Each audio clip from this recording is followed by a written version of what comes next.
मुजफ्फर नाम के एक गांव में एक बहुत बड़ा परिवार रहता था। उस परिवार में 3 भाई थे, राजेश, सुरेश और महेश। उनकी 2 बहुएं, एक माँ और एक पिता भी साथ रहते थे। महेश, तीसरा भाई, की अभी शादी नहीं हुई थी और वो बहुत मेहनती तथा बड़ा व्यापारी था। एक दिन छोटा भाई महेश खेतों की ओर गया। वहां उसने देखा कि एक बुजुर्ग औरत अपने हाथों से खेत जोत रही थी। ये देखकर वो हैरान रह गया। वो उसके पास गया और बोला, माँ जी, आप ये क्या कर रही हैं? खेत तो बैलों से जोता जाता है। औरत ने दुखी होकर कहा, बेटा, मेरे पास बैल खरीदने के पैसे नहीं हैं, इसीलिए मैं खुद ही खेत जोत रही हूँ। ये सुनकर महेश बहुत दुखी हो गया। उसने कहा, माँ जी, आप चिंता मत करो, मैं अभी आपके लिए बैल लेकर आता हूँ। वो तुरंत बाजार गया और एक मजबूत बैल खरीदकर उस औरत को दे दिया। अब वो औरत खुशी खुशी अपने खेत को बैल से जोतने लगी। कुछ दिन बाद वो औरत बोली, बेटा, तुमने मेरी बहुत मदद की है। मेरी एक बेटी है, वो बहुत सुंदर और संस्कारी है। क्या तुम उससे शादी करोगे? महेश थोड़ा चौंका, लेकिन फिर बोला, अगर आपको ठीक लगे तो मुझे कोई आपत्ति नहीं है। कुछ ही दिनों बाद उनकी शादी बहुत धूमधाम से हुई। शादी में दहेज में लड़की के घर वालों ने बहुत सारी चीजें दी, जिनमें कई गैस सिलेंडर भी शामिल थे। जब गैस सिलेंडर से भरे ट्रक घर पहुंचे तो उसके पिता ने हैरानी से पूछा, बेटा, ये इतने सारे सिलेंडर क्यों आए हैं? महेश ने मुस्कुराकर कहा, पिताजी, ये मुझे शादी में मिले हैं। लेकिन महेश दिल का बहुत अच्छा था। उसने उन गैस सिलेंडरों को अपने पास रखने के बजाय गांव के गरीब लोगों में बांट दिया।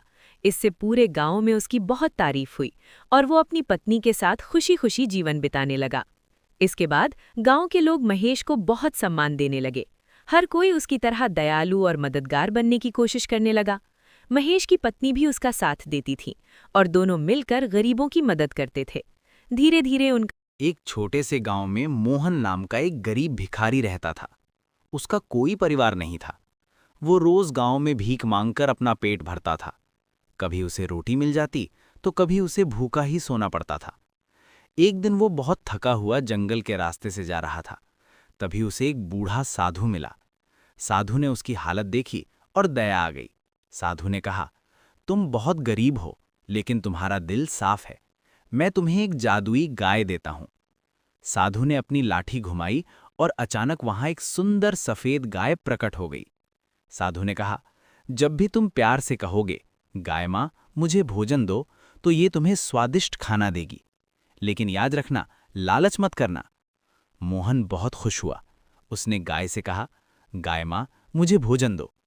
तभी गाय के सामने गरम गरम रोटी, सब्जी और मिठाई की थाली आ गई। मोहन ने पेट भरकर खाना खाया। अब मोहन भूखा नहीं रहता था। वो रोज गाय से खाना लेकर खुद खाता और गरीब लोगों को भी खिलाता था।